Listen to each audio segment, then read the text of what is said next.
Well, g'day everyone. I just wanted to give a little demonstration on the correct way to pick up a bat. So what I want you to do is hold up your hands with me, your bottom hand in my case being my left hand, top hand being my right hand, and you'll notice the V's that form between your thumb and your forefinger on both hands. They should match the V's on the back of your bat down the splice. So what I want you to do is match those V's, put those V's down onto the grip, and then pick the bat up accordingly. The predominantly top hand grip is tighter.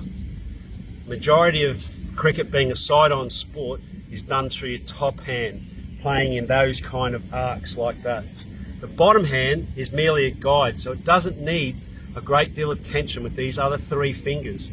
They become just stabilizers to your top hand. So a dominant check hit bottom hand grip looks very much like those two hands, and you'll do a lot of batting. You'll get calluses on either sides of those hands.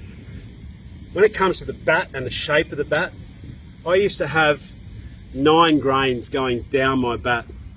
So you can see here, this has got 1, 2, 3, 4, 5, 6, 7, 8, 9, 10, 11, 12, 13 grains.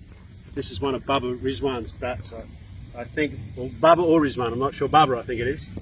So what that does is the heartwood for the left-hander, the heartwood being the redwood, would always sit on the inside of my left hand, because predominantly as I was a left-hander, balls coming from a right-hander would crash into the inside edges.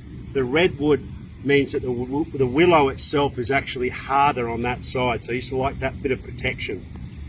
And then the way that the tree grows is that it grows in rings, growth rings like that. So they're just representing, each one of those rings are representing annual growth in the timber. So I used to have quite a young bat, but not too young that the timber and the grains got too wide.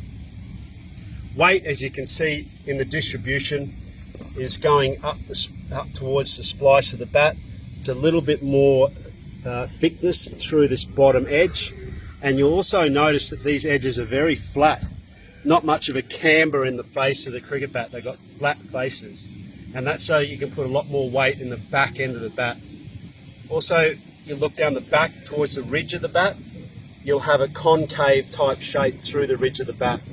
So they tend to take a little bit of weight out down through the ridge to give you that little bit of extra balance. Weight of my bats are about 2.9. I didn't like a big heavy bat. Lots of boys these days, in the T20 formats in particular, use quite heavy bats. But you want a bat that just picks up nicely.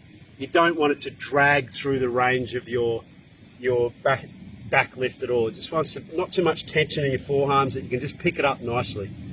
And balance, of course, is there. If you don't have a balanced back, you feel like you're not balanced as a cricketer as well. So there's a couple of tips for you.